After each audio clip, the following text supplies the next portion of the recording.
చేసే సంక్షేమ అభివృద్ధి కార్యక్రమాలు పూర్తిగా పట్టణ ప్రాంతంలో అదే రకంగా రూరల్ ప్రాంతంలో కూడా కాంగ్రెస్ పార్టీని మరింత బలపరిచారు. ఏదైతే సుమారుగా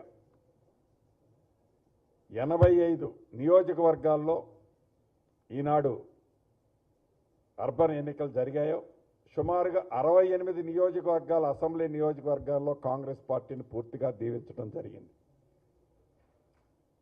దీంతో పాటు అదనంగా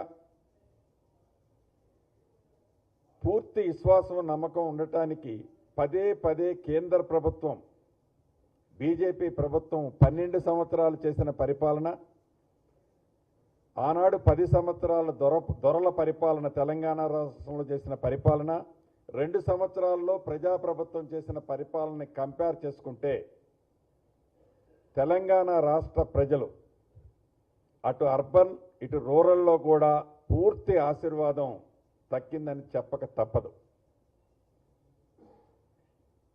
ఏదైతే 10 సంవత్సరాలు పరిపాలించిన ఆనాటి మంత్రులు అసెంబ్లీలో ఓడిపోయిన తర్వాత మా రెఫరెండము పార్లమెంటు ఎన్నికలు అన్నారు. పార్లమెంటులో వారికి ఎలాంటి ఫలితాలు తెలంగాణ ప్రజలు ఇచ్చారన్నది మనకి తెలియంది కాదు.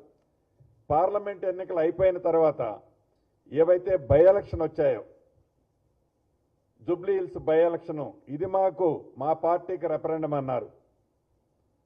అక్కడ ఏం ఫలితాలు వచ్చినాయో వారికి తెలుసు. అది అవటంతోనే గ్రామ పంచాయతీలు మా రెఫరెండం అన్నారు. గ్రామ పంచాయతీలు తీర్పు వచ్చిన తర్వాత అది కాదు ఇది కాదు, మాకు పట్టణ ప్రాంతాల్లో పూర్తి గ్రిప్ ఉంది, పట్టణ ప్రాంతాల్లో మా సత్తా ఏంటో చూపిస్తామని చెప్పారు. పట్టణ ప్రాంతాల్లోకి వచ్చిన తర్వాత గ్రామీణ ప్రాంతంలో గ్రామ పంచాయతీల్లో ఇచ్చిన తీర్పు కంటే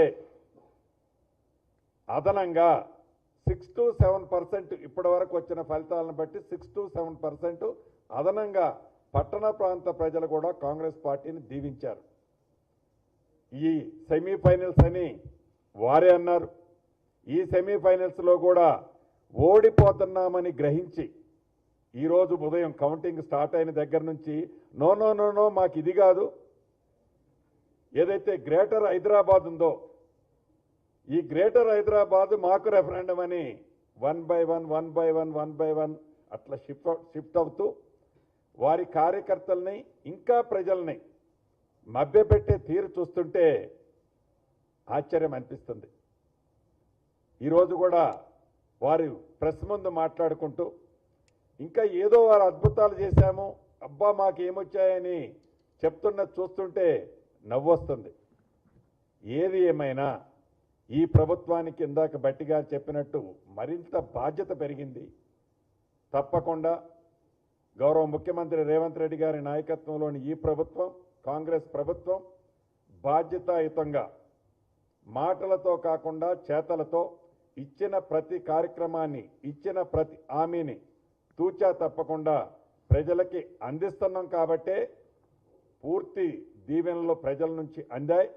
దాన్ని గుర్తుపెట్టుకొని మరింత బాధ్యతతో ఈ ప్రభుత్వం ముందుకు నడుస్తుందని కూడా మీ ద్వారా రాష్ట్ర ప్రజలకి, ముఖ్యంగా ఇప్పుడు ఎన్నికలు అర్బన్లో వచ్చాయి కాబట్టి అర్బన్లో ఉన్న ప్రజానీకానికి మనస్ఫూర్తిగా కృతజ్ఞతలు చెప్తూ సెలవు తీసుకుంటున్నాను. కొత్తగూడెం ఓడిపోలేదు. కొత్తగూడెం అనేది అక్కడ ఫ్రెండ్లీ కాంటెస్ట్ చేశాం. ఇద్దరికి కలిపి సుమారు 45 వచ్చాయి. అది ఓటమి కాదు, ఫ్రెండ్లీ కాంటెస్ట్ చేశాం. వారు మా మిత్రపక్షం. సరే, అసలు కేటీఆర్ గారు మాట్లాడే మాటలు నేను చెప్పడం కాదు, మీరే చెప్పాలి. వారు మాట్లాడే మాటలు, వారు మాట్లాడే తీరు, వారి ప్రజల్ని మభ్యపెట్టే తీరు మనం ప్రత్యక్షంగా చూస్తున్నాం. ఇంకా కింద పడ్డా కూడా నేనే పై చెయ్యనే మాట్లాడే ఆ తీరు చూస్తుంటే ఇందాక మీకు చెప్పినట్టు హాస్యాస్పదంగా ఉంది.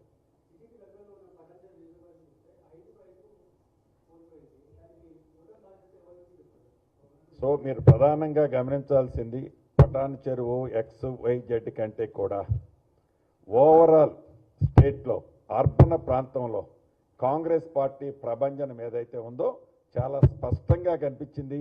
ఇప్పటిదాకా బీఆర్ఎస్ పార్టీ అర్బన్లో మాకు బలం ఉందని చెప్పుకుంటూ వచ్చిన వారు అర్బన్లో వారికి ఏం బలం ఉన్నదన్నది ప్రూవ్ అయింది.